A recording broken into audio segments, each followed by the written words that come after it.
Hello friends, a big loving welcome to our very own channel, Ammu&You, where I, Ammu, is ever ready with a new story to narrate to you. I understand from the comments that I get from you that you all are liking my stories, especially the selection of stories. Thank you for the same. Today, the story that I have is a very interesting story, The Case for the Defense, written by Graham Greene. It's a very well-written thriller with an interesting plot, which keeps the reader interested till the very last line. What appears to be an open and shut case of murder takes a most unusual turn, and the fearsome and the most unusual climax is bound to bring a wry smile to the reader's lips. So, The Case for the Defense by Graham Greene. It was the strangest murder trial I ever attended. They named it the Peckham murder in the newspapers, though Northwood Street, where the old woman was found, battered to death, was not strictly speaking in Peckham. This was not one of those cases of circumstantial evidence. No, this murderer was all but found with the body. When the Crown Counsel outlined his case, everybody believed that the man in the dock stood no chance at all.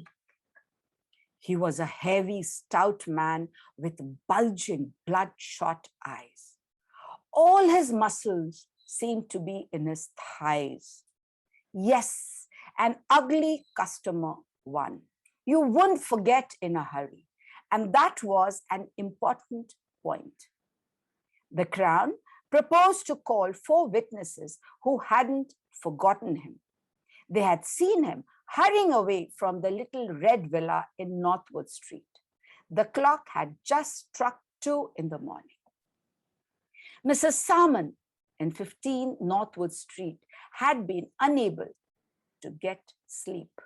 She heard a door click shut, and though it was her own gate, she thought.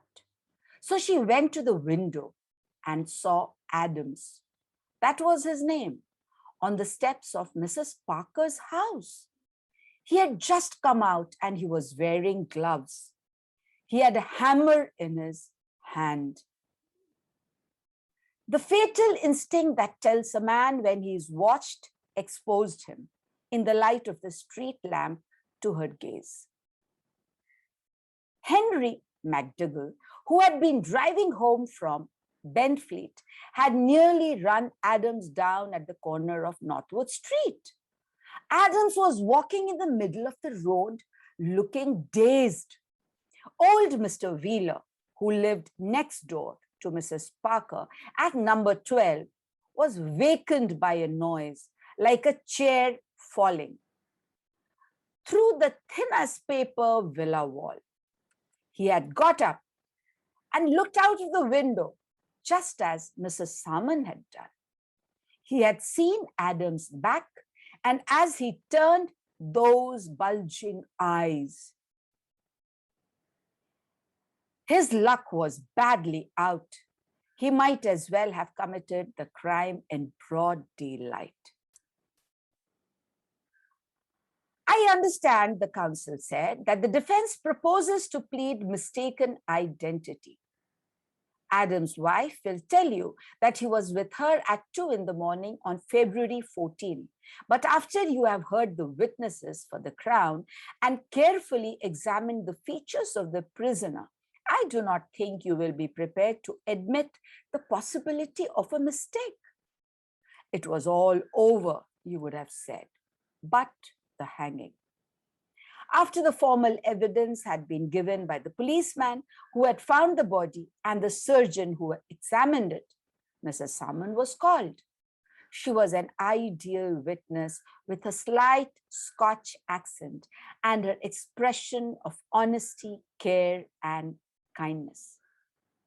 She spoke very firmly.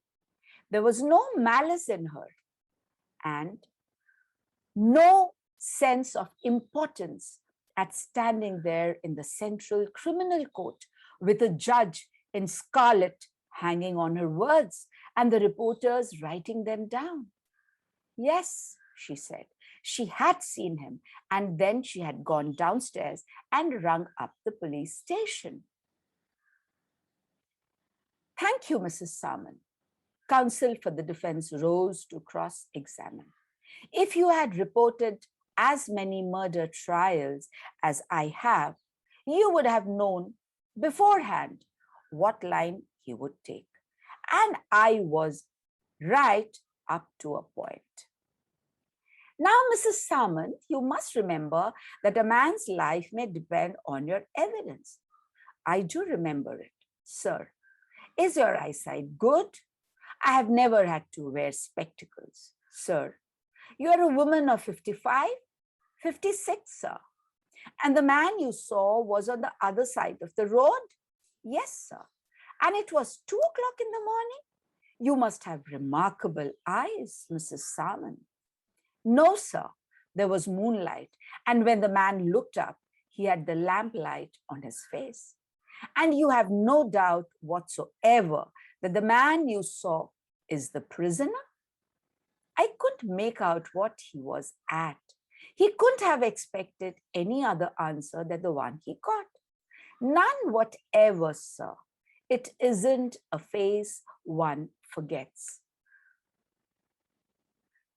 Counsel took a look around the court for a moment. There, at the back of the court, with a thick, stout body and muscular legs and a pair of bulging eyes, was the exact image of the man in the dock.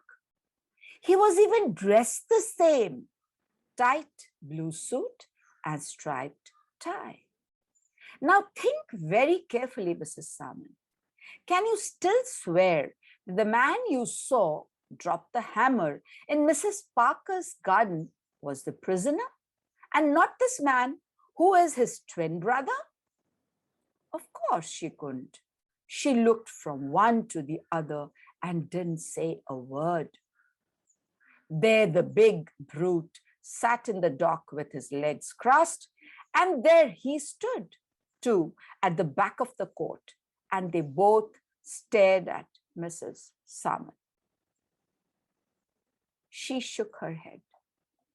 That, we saw, was the end of the case. There wasn't a witness prepared to swear that it was the prisoner he'd seen. And the brother? He had his alibi too. He was with his wife. So the man was acquitted for lack of evidence. But whether, if he did the murder and not his brother, he was punished or not, I don't know. That extraordinary day had an extraordinary end. I followed Mrs. Salmon out of court. We got stuck in the crowd which was waiting, of course, for the twins. The police tried to drive the crowd away, but all they could do was keep the roadway clear for traffic. I learned later that they tried to get the twins to leave by a back way, but they wouldn't. One of them, no one knew which, said, "I've been acquitted, haven't I?" And they walked bang out of the front entrance. What confidence! Then it happened.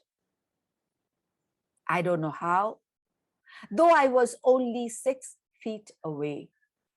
The crowd moved, and somehow one of the twins got pushed onto the road, right in front of a bus.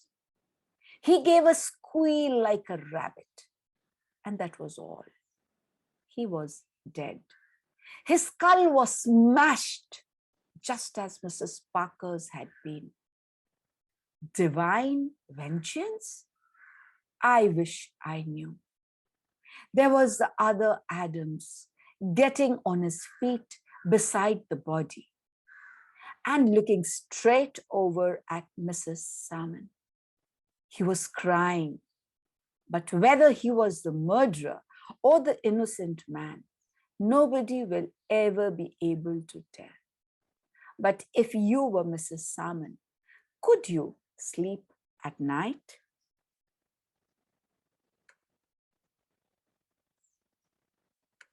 I think I would be able to sleep at night. What a change of events. What coincidences. And what a beautiful master thriller written by the author. If you've liked the story, friends, please like, share, and subscribe. Press the bell icon too to be updated with all the news on our channel. Thank you so much for all your love and support to our channel. Thank you for listening to my story. And I would really, really love to get all your comments, feedback, suggestions, whatever you feel like. I love to have an engaging listener audience. Stay healthy, stay happy, stay blessed. I'll come back soon with another story to narrate to you. Till then, bye-bye.